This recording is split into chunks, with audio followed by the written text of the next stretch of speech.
Lamentes, page Lamentes, very bottom, 3 lines from the bottom. Four lines from the bottom.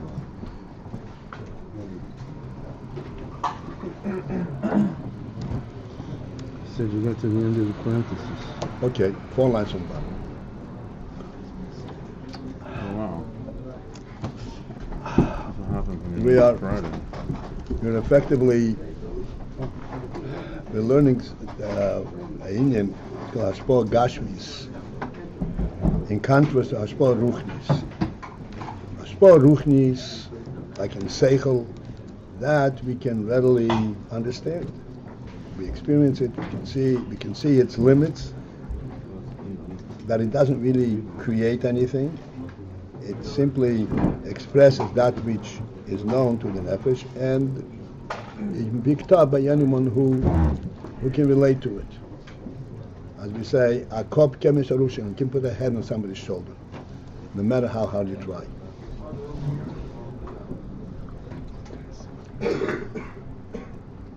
But then there is what's called hashpaah gufnis, hashpaah gashmis. And in gashmis, there's an interesting thing, that there is a hashpaah, and it comes from a finite entity, like from a human being, or from any other creature in the Havdul, and yet it has no limit. It can go on indefinitely.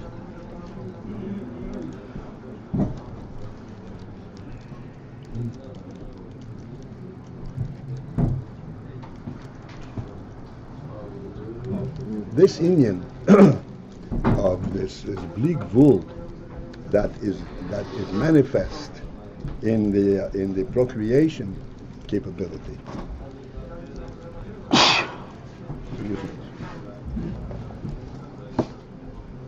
defies understanding. It cannot be put in seichel parameters. The only way it can be expressed is that in the very creation, Hashem had decreed that there be, He had provided a koyach ein sof, a godly koyach ein sof. And this is what He imbued the general creation, the world in general, and the human being, the Yid in particular. And we discussed the difference. In general, in the world in general, there is the Indian from Kayomim B'min, that the species was given a permanence, a God from a godly source, and therefore the species will continue to be. This capability of eternalizing the species is not contained within each individual member of that species. And they draw it from the source of that species, because all the species, as it says, they were created from the earth. The earth has been imbued, in fact, a koyach ein sof. The Alter Rebbe explains that there's a koyach ein sof in the earth, and the fact that it continues to produce indefinitely, unlimited.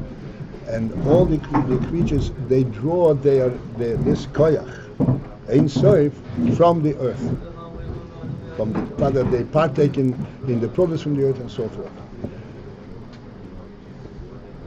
Except in the Adam, in the human being. And human being means in the Yid. In the Yid, there is something unique, because in his nefesh there is a koyach ein sof.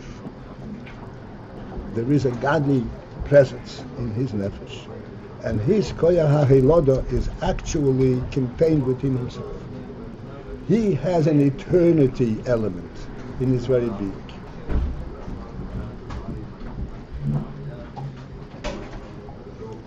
there is something very, very meaningful and profound that is associated to this. I'm going to try and speak about it to the extent possible. But it's important to us, because we are so profoundly, so greatly influenced by the world view, and we're completely lost in it. And that seems to be, even Yeshiva Bochum say, but they have evidence, this is the truth. God forbid this is the truth.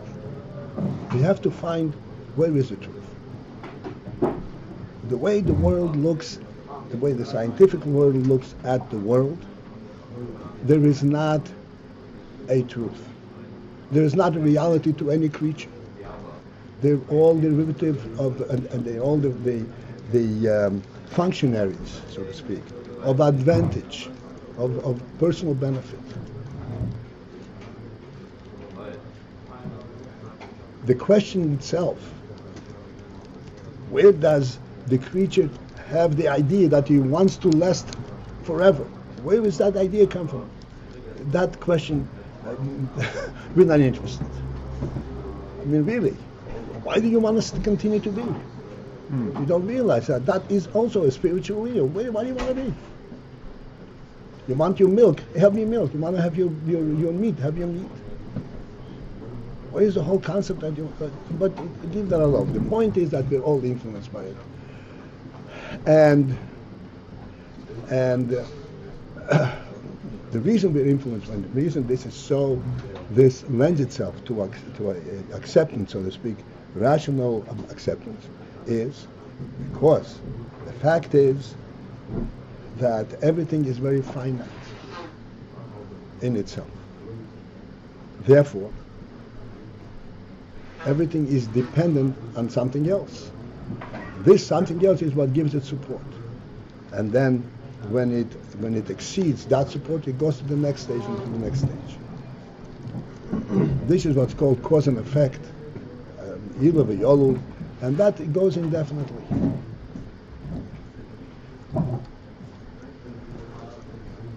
Why does a human being want to make money? There is a cause for it. It doesn't have a value for money per se. There's a cause for it, because with money he can do such and such. Why does he want to do such and such? Because there is a cause for it. There's something else that he can, some other advantage. One thing forces the other, one thing towards the other. There is not a fundamental reality. What is koyach ein sof?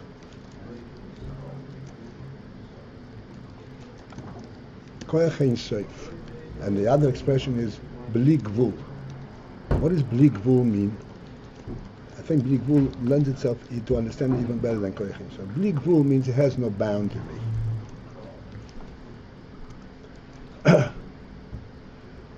Now normally, everything has its boundary. Like everything has its limit, its boundary, is a defined place. And beyond that, it depends on that which houses it, the makif or whatever that gives it a place to be. It is bounded thusly, and therefore in order for it to be, since it's limited, there has to be a broader receptacle that allows it to be, and that goes also indefinitely. That is true as applies to everything that does not have a truth and the true presence in and of itself. The nefesh ha'odam, the nefesh ha'akis of the human being, the nefesh of the human being, in a certain sense, nefesh of the human being in general, because the human being having intelligence also has that aspect. Not like nefesh ha'akis, but it has that aspect. Because intelligence, as perhaps we will touch on this. Nefesh ha'odam has a principle that's called an aspect, it's called bli gvul. There is an element where he perceives a truth in an absolute sense. Not a truth due to some other causes. Like we said many times, that what is the principle of chochmah? The principle of chochmah is that there is such a thing as a truth. as an absolute truth. Like the Rambam says, there's a Motzui Rishon Mamtzikun, there's a first being. What evidence do you have? What forces you to recognize the first being? You recognize the first being because you sense in your nefesh that there is a reality. A reality comes from the first being. It's not precarious, it's not inadvertent, it's real. That's the first being that wants me to be.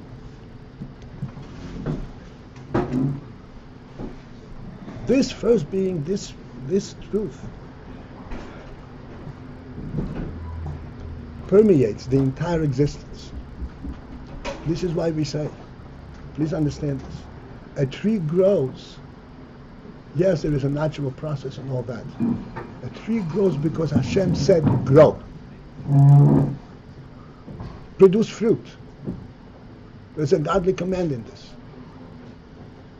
There's a godly reality that comes, that was imbued in the earth, and the earth gives it over to the tree.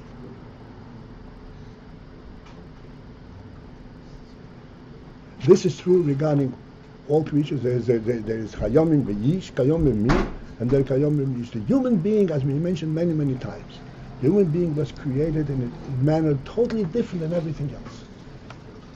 All creatures were created by species. Let there be living beast. Living beast. Every variation of living beast draws from that command. Human being was not only created as a human being, but as a single entity. As a single entity. And in that single entity, Hashem has imbued a nefesh, coming directly, a godly nefesh. This nishmas chayim is a godly presence. This is not a worldly presence. As we mentioned many, many times, it's important to reflect on it as many times as far as we can. Every creature, even the living beasts, life is a godly phenomenon. But the life element that God has given them is life that allows their body to live.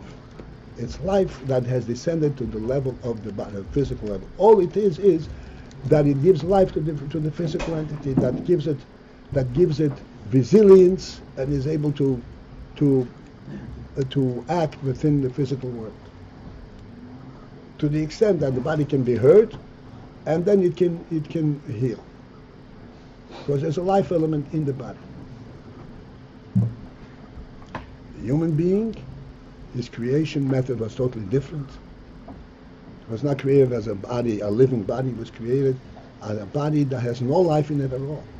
The life element in the human being is something which is independent, which is of a higher caliber completely. It's an independent element of life. But he said in a word, this sentence exposes the thing. All creatures are living bodies. The human being is life in a body. Yes, it is. It's also in the body, and that's why it camouflages. It hides the real truth, because after all, it's a body. But it's not a body. The human being does not depend on his body. The human being is not function on the basis of his body. It's total ludicrous. It's idiocy to say that a human being is based on a bodily interest. A human being is based on spiritual, on intellect. Even like I said, even the goy has an intellect. Even the goy has certain principles that come from intellect. Not body. They also realize that, yes, you can be destructive. And you have to watch where you treat, whether you treat on a living being, on a living entity, or on a lifeless entity. A behemoth doesn't know the difference.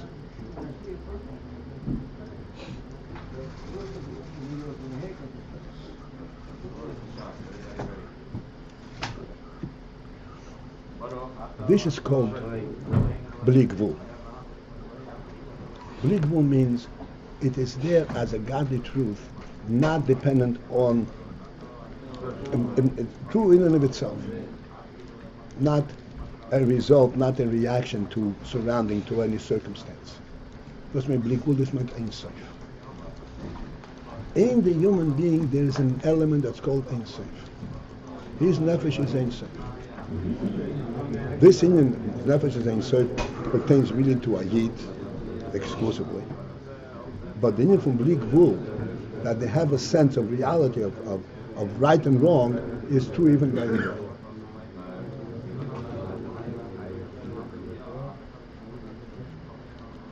Nevertheless, by the Goy, the Indian procreation is similar to that of the rest of the living creatures, because no matter the fact that he recognizes that there are principles, but the principle of eternity does not belong to him. He doesn't relate to that at all.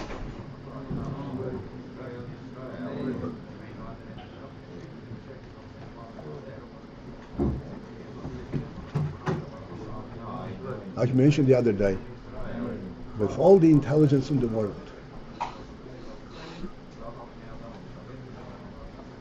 there are different eras.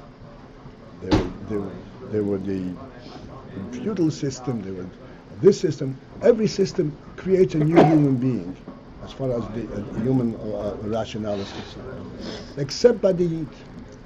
Except by the Yid.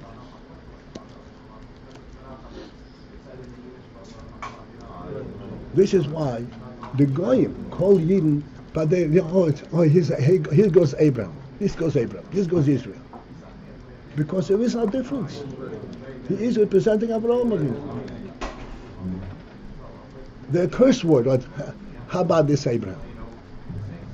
I don't know if you it's all the time. Because a Yid this is a primitive creature. He was born 3,500 years ago, and he still maintains that reality.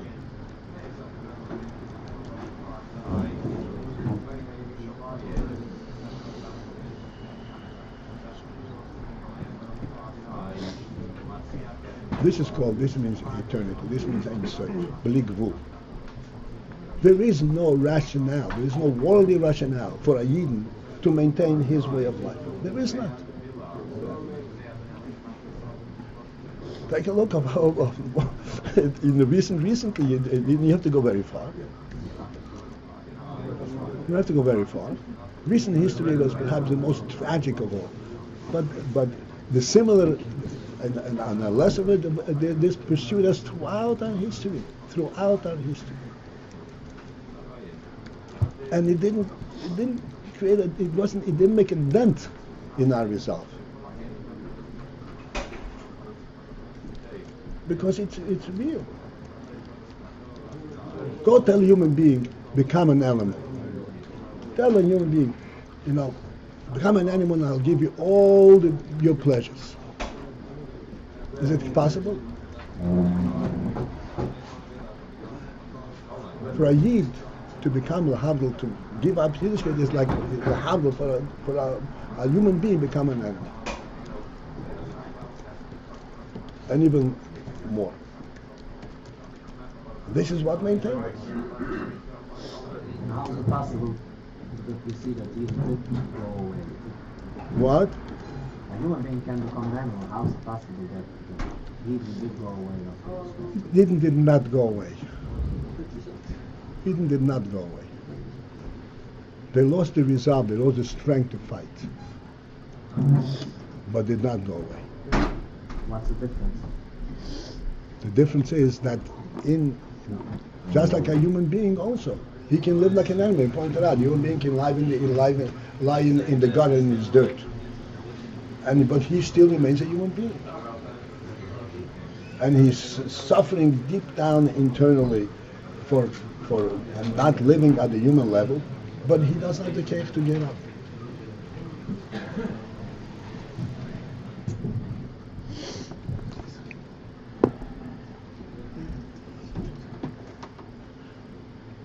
This is the koyach Ein Sof that is manifest in the scene of procreation, which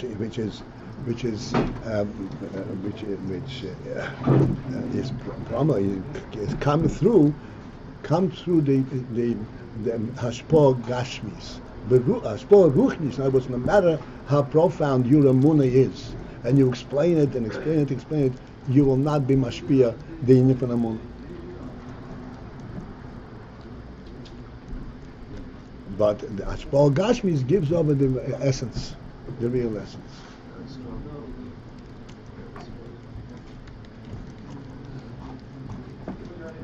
We will have to, Mr. Shem, see what happens in hashpaah gashmis, why so.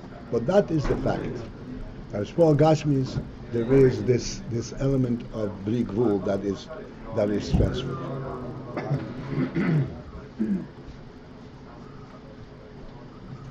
Okay, now we'll start inside on the fourth line from the bottom on page Lametes, right after the parentheses.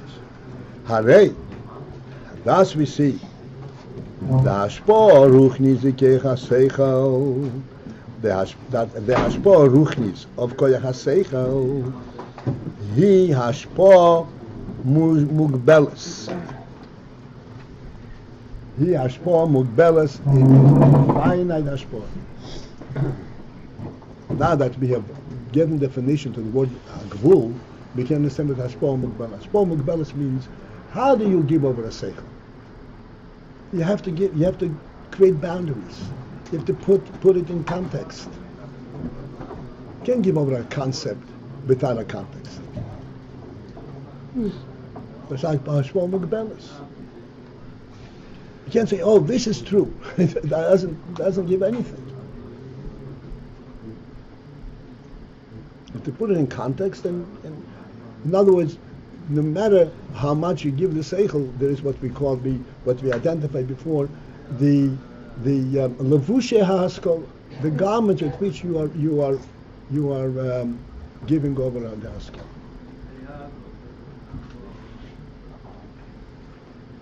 That's one mugbeles.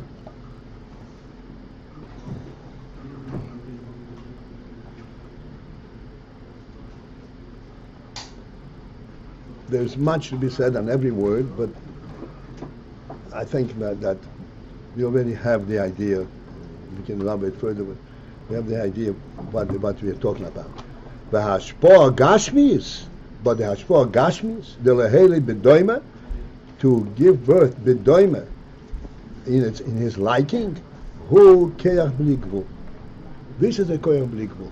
This is a koyach that's not bounded. This is just sensing the very reality of the individual. There's a godly reality in every individual, and this is how he gives over this. This is hashpaah. This is lehele bedoima.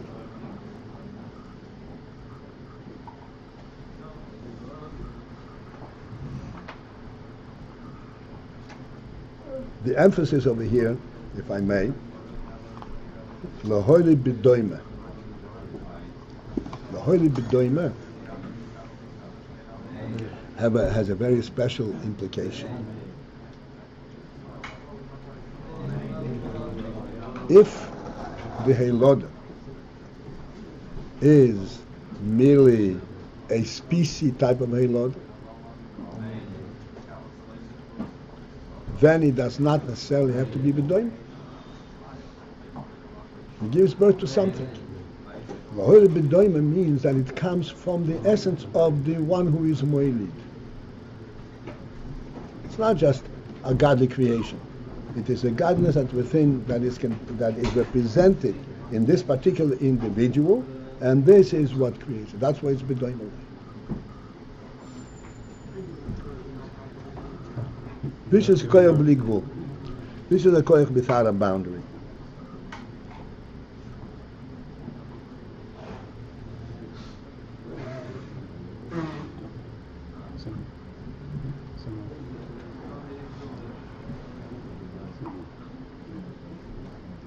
In other words, based on what we explained, just to make it even more sharply defined, this sense that he can give birth is contained within the person himself. It is not that he senses, oh, the world is bli gvul, is endless, so therefore I can be part of the world and also reproduce indefinitely. It doesn't have to relate to the infinity of the world to sense this in you. This is within himself.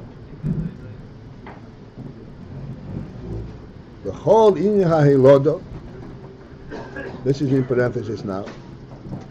The whole inyan hahilodo the whole principle of Heiloda, of giving birth, who me'akeach ho in soif shebahatip, comes from the koyach himself that's contained in this tipo, in this physical tipo. V'lochein, and for this reason, yesh b'nei yodom, there are human beings, she'ein bahem shum chisor, that have no blemishes, physically speaking. Mikol makom einam elidim, and yet still they do not give birth. Lefi she'hahelodo hi me'akeach ho eliki, because the Heiloda is from the koyach eliki, shehu koyach ein soif shebahatip.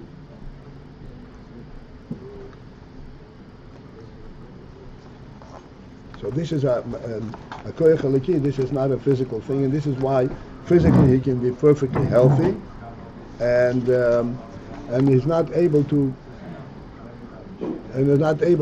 give birth.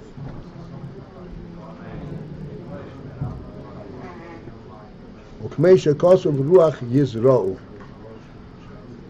can't place this pasuk for the moment, so you'll have to. Ruach Yisrael means they plant wind. They plant a thing, not reality, but ruach, an empty wind.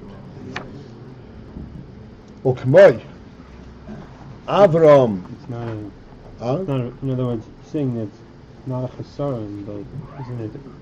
There isn't Ein Sof. There is not the Ein Sof element. So he is Mazriya, but there is nothing there. No koyach in Sof, and therefore it doesn't give birth.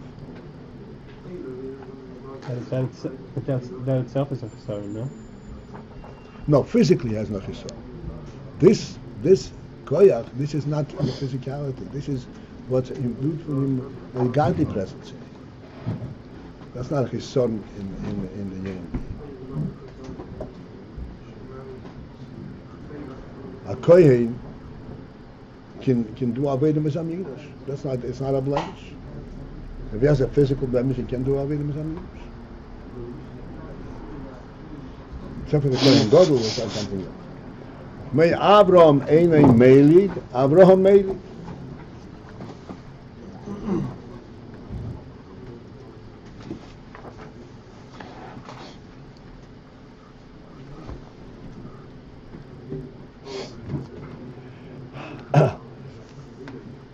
As we have just now learned, Hashem changed Avram's name from Abram to Avraham.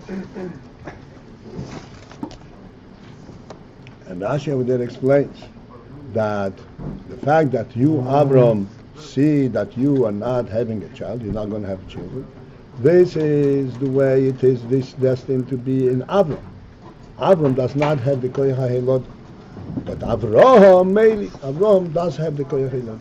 Sheniteisef ois K, that the ois K was added to his name, and that brought him this koyach himself. What does the ois K have to do with this koyach himself?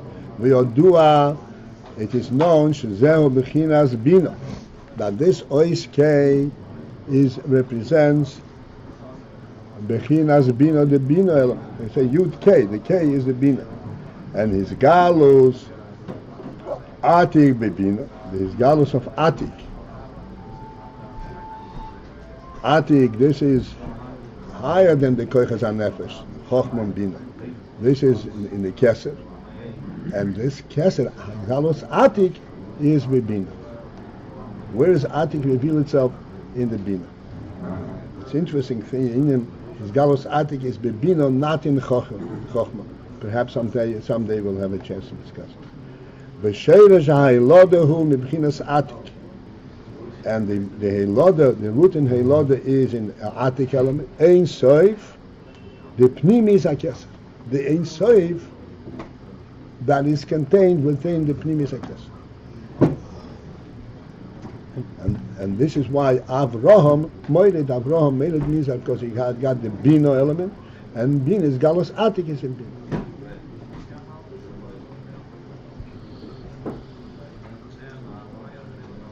What's the point that the Rebbe is bringing out in this parenthesis? I'm not getting the point that the Rebbe is bringing out in this parenthesis. That the Heiloda is not a physical thing. It's a spiritual thing. And what spiritual thing? The Atik element, the Ein Sof. Not chochmah, but the pnimis hakes, which is the Ein Sof.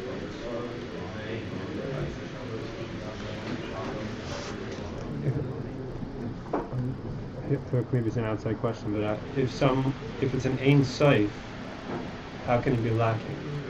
In other words, if it's given to, if it's given, not nisgala. It has to be nisgala. In the nefesh itself, there is, but it's not necessarily drawn. It doesn't necessarily come through the koiches. It has to come through the koiches.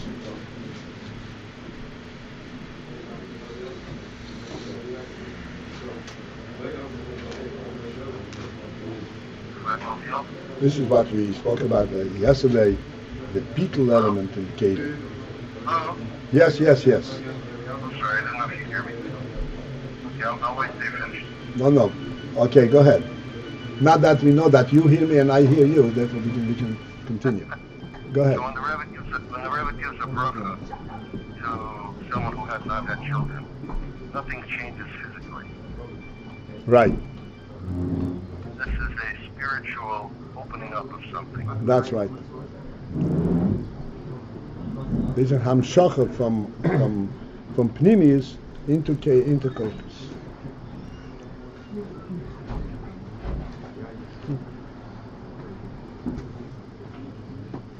So we went to talk about zivug gufni, so seemingly physical, but within that setting we're saying what? We're really saying that all is based on atik, all is based on ruchni.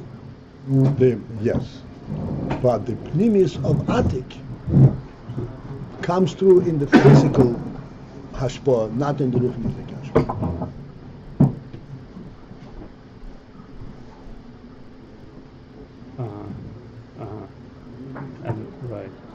And that physical hashpaah itself is not just cause and effect, but has the essence of the chayas. Essential quality, which is not open to being measured or perceived. Right. Outwardly. I'm just thinking, a person can be perfectly healthy and not understand someone's hashpaah sikhli. In other words, he could be nothing lacking in him. He's a perfectly healthy person, and yet he just doesn't get it. So why are we definitely talking about hashpaah gashmius over here, and what's the lacking? That's also a lacking of ruchnius character, and we're talking here about a lacking of a ruchnius element. So why dafka are we bringing this down by hashpaah gashmius?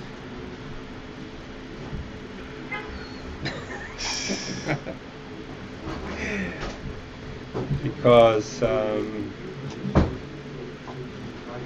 not sure. That's why I'm asking. Because we explained until now that this dafka, this eternal looking at the dafka expresses itself through gashmis. No, he's asking just as it's possible that there should be this etzem in a nefesh, and it doesn't come through. It has to be nimshach. It doesn't come through. It has to be a bina in order to be revealed. So the same thing we have in hashpaah ruchnis. You explain something, a dvar seichel to somebody, and he's not getting it.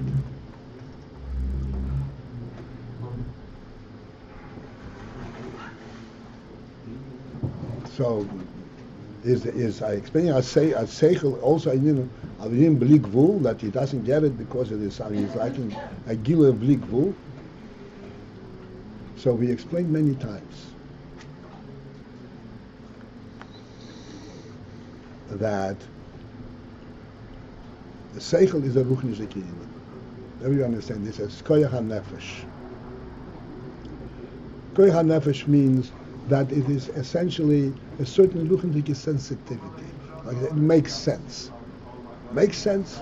Doesn't hit you over the head. You can make sense. You can deny it. Either way, there's nothing imperative. There's nothing compelling about seichel. Nothing compelling about it. if you understand something, this is right and this is wrong, it's still up to you to choose to do the right from the wrong. Nothing compelling about the seichel. V'haraya, most of our challenges are when we are challenged to do the right or not to do the wrong when we know that it's wrong. Because knowing does not compel anything.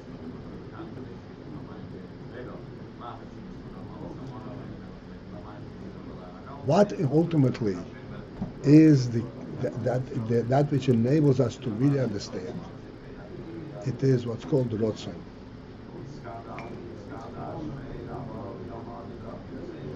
Rotzon is also in kesef. Rotzon is called ketzeres, it's called arich ampin. Atik is oinig, generally speaking, and rotzon is called arich ampin.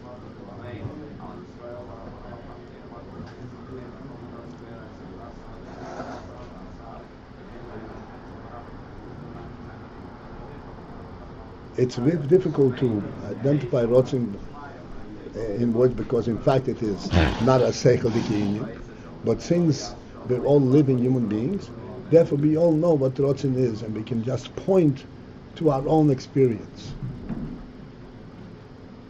As I said, seichel does not compel. We understand because we want to understand.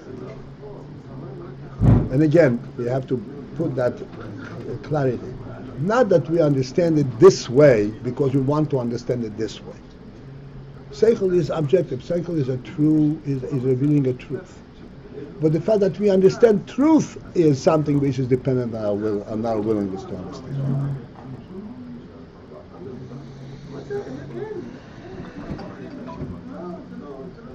The koyach, ultimately the koyach hanefesh, the koyach ha'odom, is in his rotzon, in his will.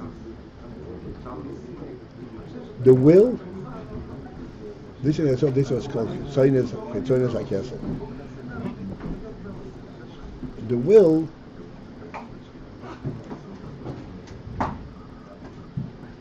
does not have any particular message. The will is a statement of, yes, I want to be. And we explained, it's good that it turns around this way. We explained many times, and now we're coming to a full circle of this.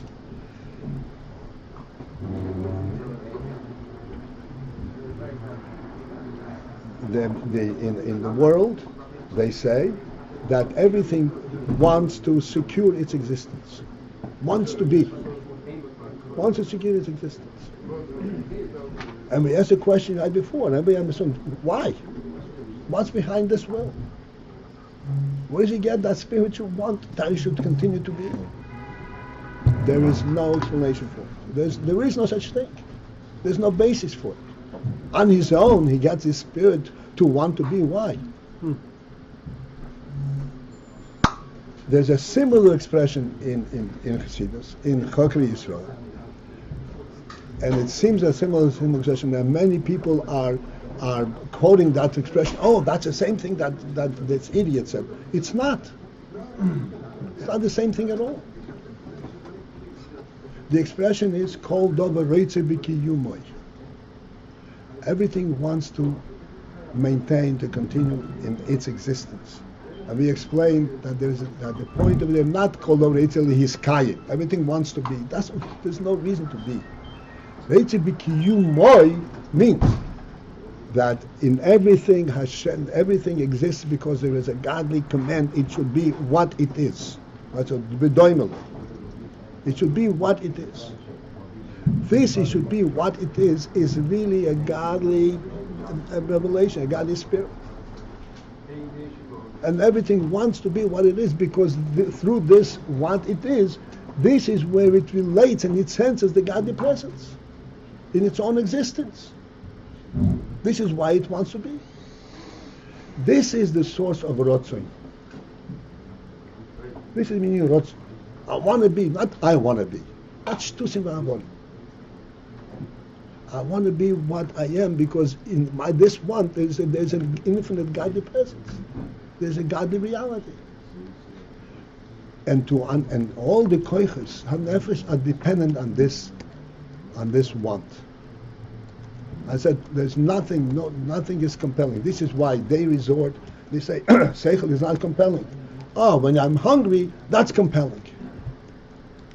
And this is why they come say, no, the only thing that's compelling a person, the only thing that causes a person to continue on is if he is hungry, or he is in pain, or he is something negative. That is the basis of all worldly development. Everything. To forestall any kind of negativity, any kind of destruction. So I don't want to go too deeply into this. This is shtusim ra'avolim. No, there's a positive element in everything. The positive element is because there's a sense of reality in bedover b'kiyumoy, because if it is here, it's because God made it. There's a godly truth to it, like we're pointing out all the time. I'm deviating a little bit, but this is not new to us. Coming back to our table, a table is a structure that can be easily put together and taken apart, can be easily described. But how does a human being relate to a table? Does he relate to a table by its structure? It's a reality. It's a human reality. It expresses a certain human standard, a human quality. And he will not sit down and eat except when he has a chair on the table.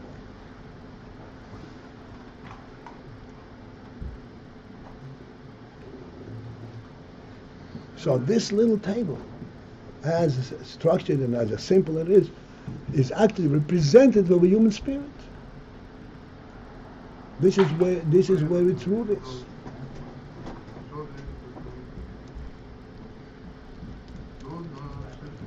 I want to draw your attention to an interesting phenomenon. Seems meaningless, but it really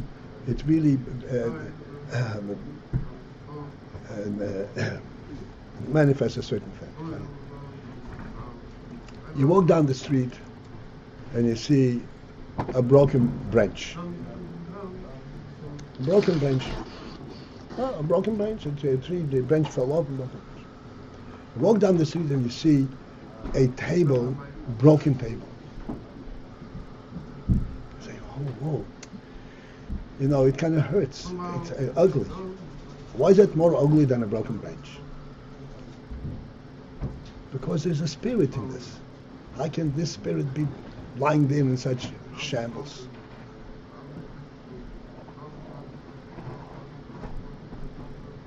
Because we sense that this is a spirit, it's a human spirit to it.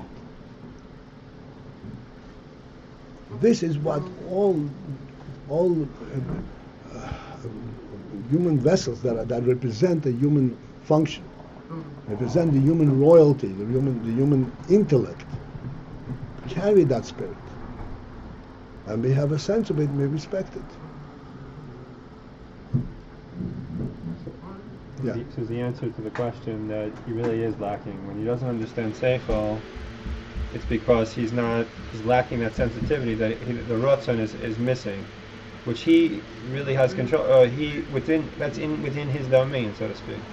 Whereas the hashpaah gashmius, it's not. It is within his domain. Usually, the lack of understanding, if someone doesn't understand, is because he's in a depressed state. He lacks the will to live. He's becoming a depressed state. So it's not to say that it's not true to say that there's no chisaron. When a person is lacking this hashpaah sichli, he's lacking the ability. He's not mekabel the hashpaah sichli. That is a chisaron. It's not a physical chisaron. It's a chisaron which I don't know what you mean by chisod. I'm He just. is definitely capable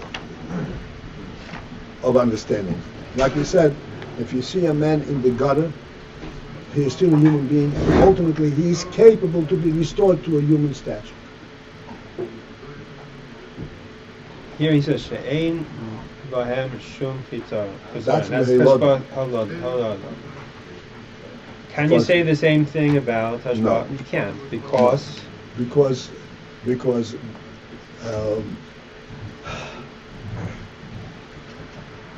L'chorei he has a chison. That's not a chison. The chison is the same as, for example, I don't know what this is because I was never shown what an aleph is. Is that chison? This is a kind of chison that simply needs to to exposure and encouragement. This what the Rebbe is saying, the Ibn Chison means there's nothing they can do to correct it. Nobody can do anything. It's a koyach eliki. A Rebbe can do it. This is not anything that anyone can do.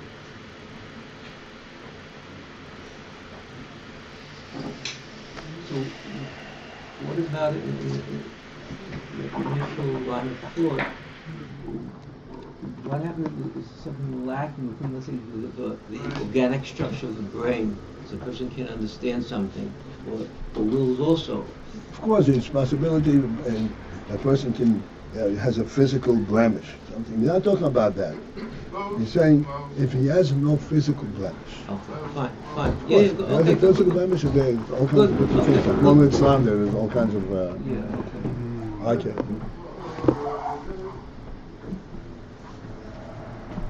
And it says that Heiloda is from Pnimis Atik Ein Soif. Pnimi is Hakesef. And this is why Avraham had to wait that by him should be a Hamshocha from Pnimis Hakesef, which expresses itself in Bina. As I said, this is not the time to point out why in Bina, why not in chochmah, but and this is how it's nimshach, and this is why it was. That's when he was able to get have Hilod. V'hinei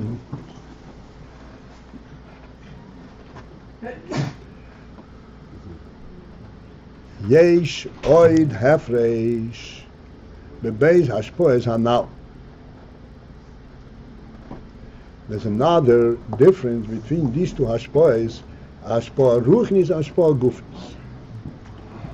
The whole, and that is, shem hashpaahs has seichel, that when he mashpia seichel, lo yizhava mehu seichel etzel hamkaber. That will not bring about that they should be created the mehus seichel, the very presence of seichel by the makaber. Ukmei hashpaah or Rav l'talmid, as an example of the Rav teaching a talmid.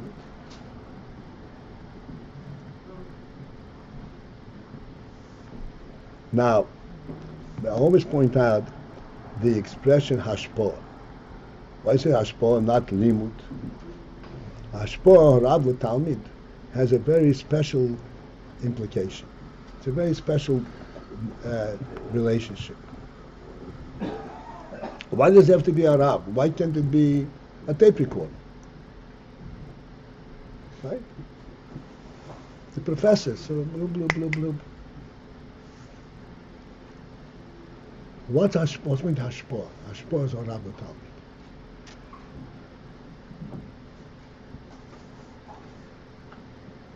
There's a classic illustration of this in the Gemara.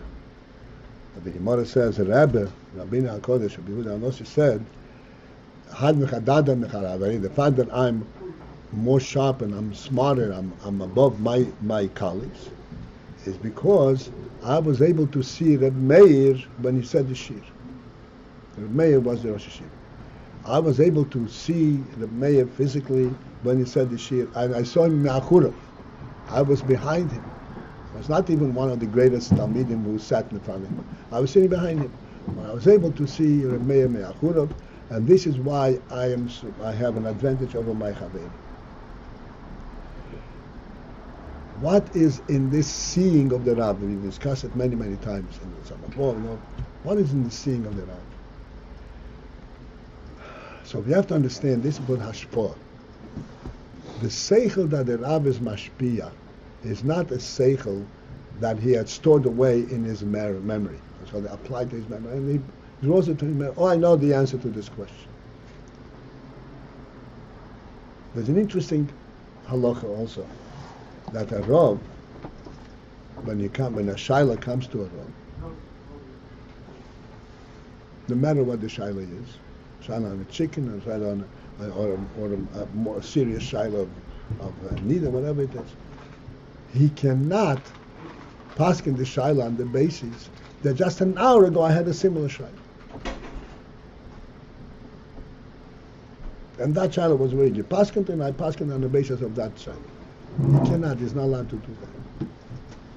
He has to imbue himself. He has to be mislabish in the shaila. And he has to be able to focus in on the halacha, on the source of the halacha, on the svaros of the halacha, and all the ramifications and implications of the halacha, and then passing the shaila. In other words, there is a living entity, and the shoma entity that's taking place in passing the shaila. The same is when the Rav is mashpia seichel. Mashpia seichel means hashpaah. Hashpaah is Stimulates? No.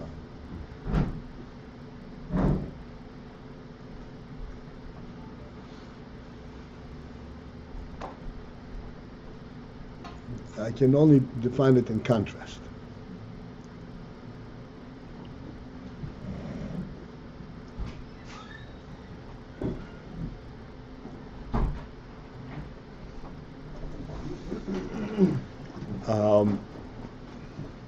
Hashpaah means that you're okay. Let's think of it like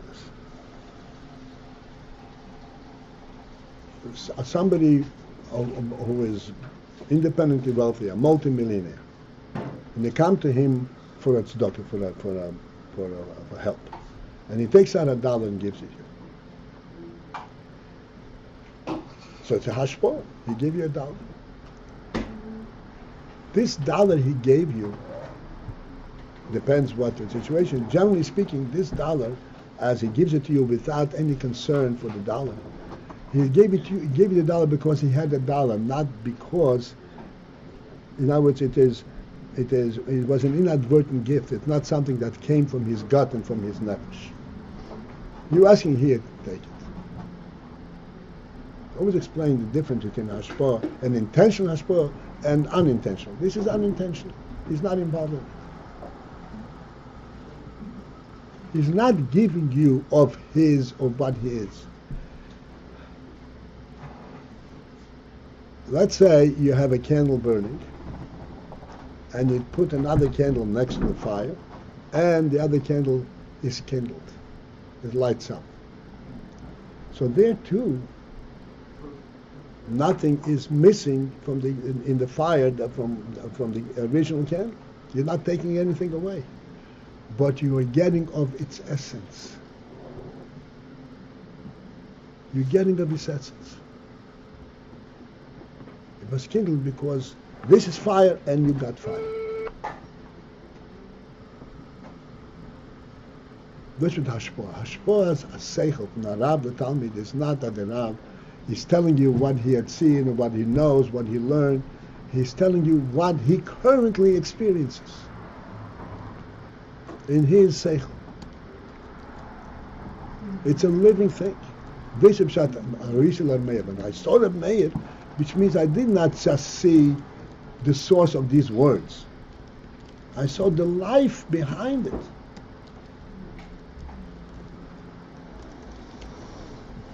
And therefore the hashpaah is of a different caliber. Has a different impression.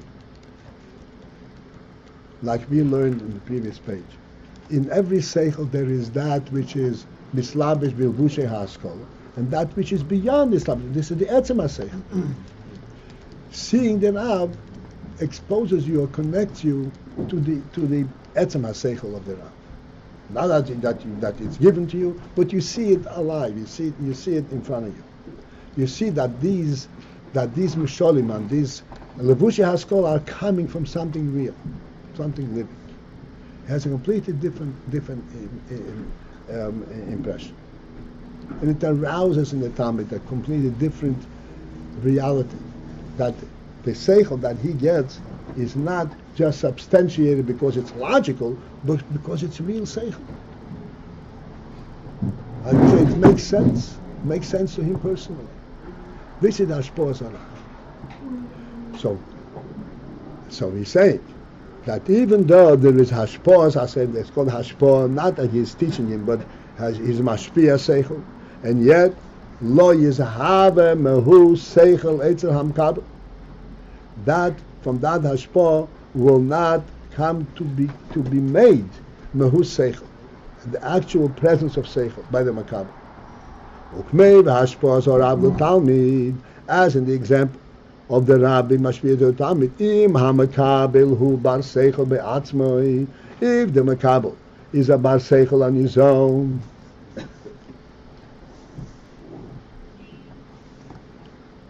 In the terms of what we just now discussed before, it simply means the makabel is a bar seichel, which means that he appreciates seichel and he wants seichel. Oz yovin hashpaah zorav, then he will understand the hashpaah of the Rav. V'yitoi safuloi oir seichel harbe, and by him will be increased oir seichel harbe. In other words, the hashpaah of the Rav Talmud is not just that which lends itself to be contained in levushei hasol, in the logical structure, but it's called oir seichel. Oir seichel, this is the oir seichel that emanates from the essence of seichel, and he will send the oir seichel harbe. It will be increased greatly by receiving from his Rav. As a result of this hashpaah, ad shemislamed alidei zeh, to the extent that mislamed alidei zeh, that he learns as a result, he gets accustomed as a result of that, lahaskil biyatzmai dvar seichel v'chochmah, to be maskil, to conceptualize on his own, dvar seichel v'chochmah kfiyei fun shehorav maskil, in the same manner as the Rav is maskil. Because he gets the oir seichel, not just the mitzias of the seichel, the structure of the seichel, but the oir seichel, the view, the shine of it. Again, in our day, we have to always clarify these kind of things.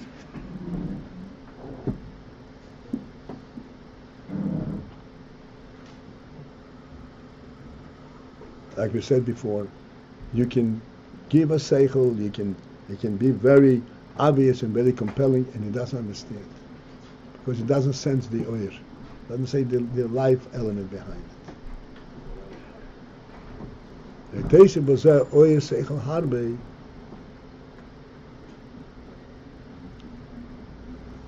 he will sense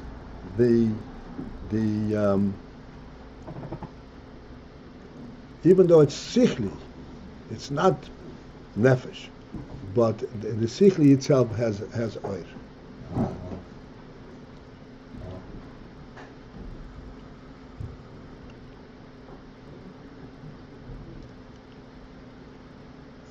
Just to clarify, if people have a question in their mind, sichli means something that lends itself to be described in a structured manner, a logical manner. That's means sichli.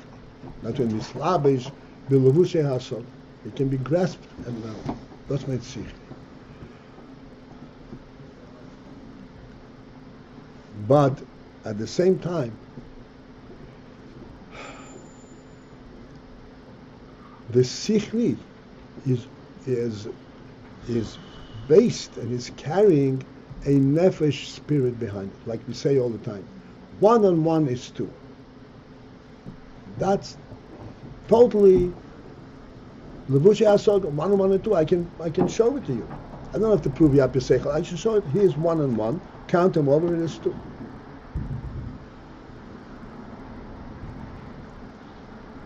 But that is not a hashpaah seichel, because 1 and 1 is 2. When you say if you can show it physically, that is 2. It's not 2. It's 2 ones. Each one stands on its own. Each one occupies its own place. And I'm showing that there are 2 places that occupy the place. 1 and 1. There are 2 places that occupy. That's not seichel. That's a mitzias gashmi. The hashpaah is that there is such a thing as 2. That is already. It's also seichel. It lends itself to be expressed in the Mevushei HaSoga. But it is a seichel that is based on a certain perception of oyer. If I may elaborate on this, I don't want to confuse it. When you say 1 and 1 is 2 ones, behind that there is an oyer. What is the oyer? While each entity occupies its own space, the space itself does not subdivide into 2 places. The entity occupies its own space, but the space itself does not. Do you follow what I'm saying? The space itself does not subdivide into separate places. Therefore, even at that level, there is an oyer seichel. If there's 2 ones. Huh? That there's 2 ones. Even 2 ones. 2 ones, each one occupies Its own space. Its own space. This, its own space, is not really separate from the other space. Its own space in the context of the way how we see it. The general space. But in general space, there's a certain unity. And the reason we can conceptualize, if we go further, that there are 2 ones is also because there's unity in space. But that's... Well, now we have seichel on 2 after 1. That's right. That's right. Ultimately, that's what it is. Even at the lowest level, seichel is seichel. And it is imperative that we recognize that seichel is a koyach hanefesh. A computer also makes 1 and 1. Huh? A calculator also makes 1 and 1. A what? A calculator. A computer makes also 1 and 1 too. No, he makes 2 because there's no seichel in it. Because he was told that you should say that when 1 is done, you should answer 2. Then this is not. Dog. Huh? The dog would bark. Yeah, the dog barking. He's not. He does not conceptualize it. How can there be 2? There's only 1 space. Oh no, but there's another space. No, he doesn't have that problem at all. It's telling what I told him to say. That's right, of course. I mean, those who knows how the calculators work, and you know a little bit, you know there is these bits and so. But that is not what the calculator intends to do. It's occupying 2 spaces. So now 2 already is a big seichel. 2 already is. 2 is a much higher level.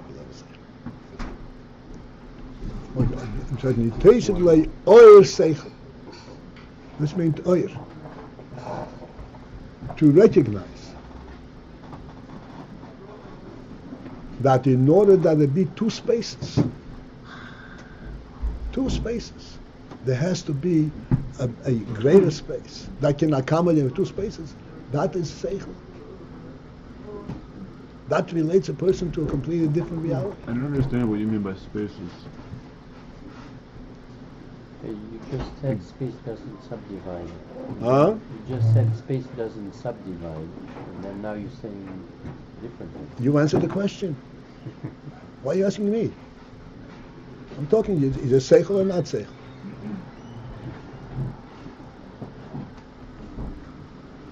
Two things occupy 2 separate places. But these 2 separate places have a certain unity amongst them, between them.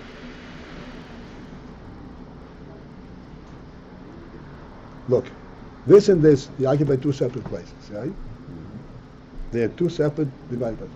Take them away. Are they still two separate places?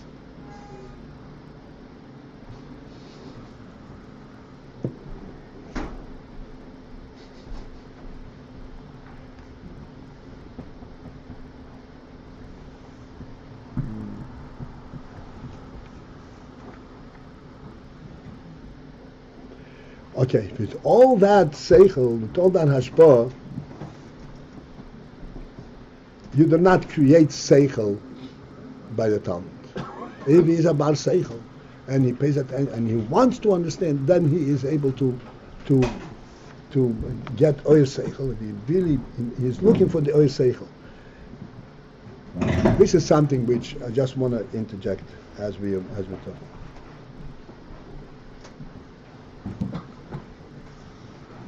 We're learning here from Rebbe's explanation. Our first approach is, what does the Rebbe explain? What is the Rebbe telling? First is to understand it, not critically, not what kashas do I have. If you're going to approach that, you'll never get the Yoseichel, period.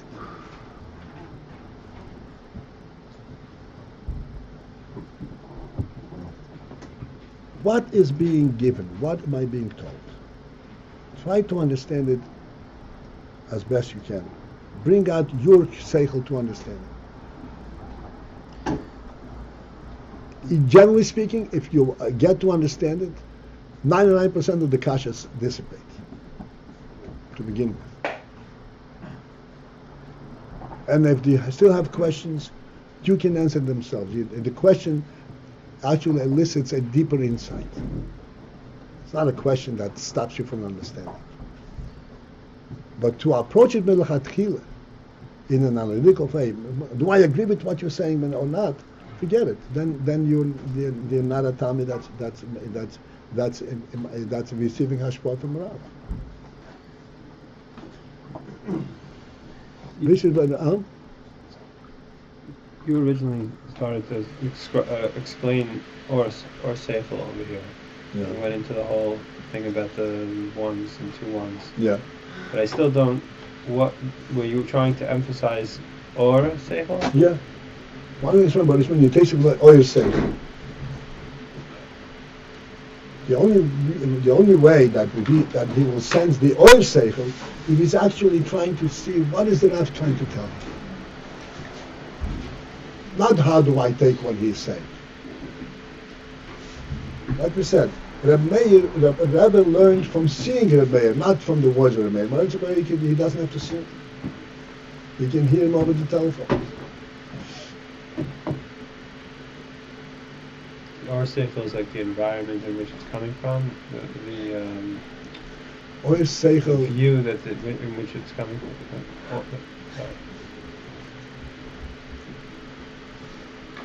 You can't define oil seichel. But how does he taste oil seichel? Let's put it in very simple terms. When we approach things critically, our question is, do I agree with it? Do I understand it? That is not the way to learn. The way to learn is, I see the Rav understands it. Let me see what he understands. That's the way to learn. Then, intuitively, oil seichel harbe. Afterwards, he has to work it through and work it out. But the Rav is explaining this. He understands it. Let me relate to the fact that he understands it.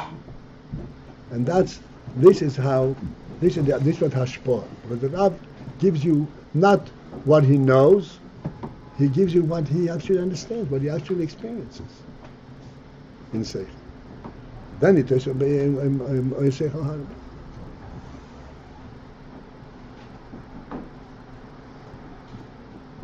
This is why we said, I just want to finish it so, just to simplify things. We discussed many times recently this tree growing out of the ground. And we described the whole logical process, how a person observes a tree and studies it and say what is it, what holds the tree up and so forth, until he comes to the conclusion that the tree is not holding itself up at all. It's the earth that's holding it up. Then he begins to understand what a tree is. It's a completely different thing. How does a Rav understand? How come the earth is able to hold it? The earth has this gardening mitzvah to produce a tree. This is its produce. It's its offspring. This is what the earth is all about, among other things. That's a completely different perception. In Yeshiva, you should give a punch. Don't say that. All right, this is it for today, and we will reconvene tomorrow, Mr. Shem. Have a good day. Question? I'm just trying to read was to see how it's living by the road. I just want for myself, rather than sort of seeing it on your own terms. the ancient concept of seichel. Tell me if this is correct or it's off base. It's myself to understand that. You see, you go to two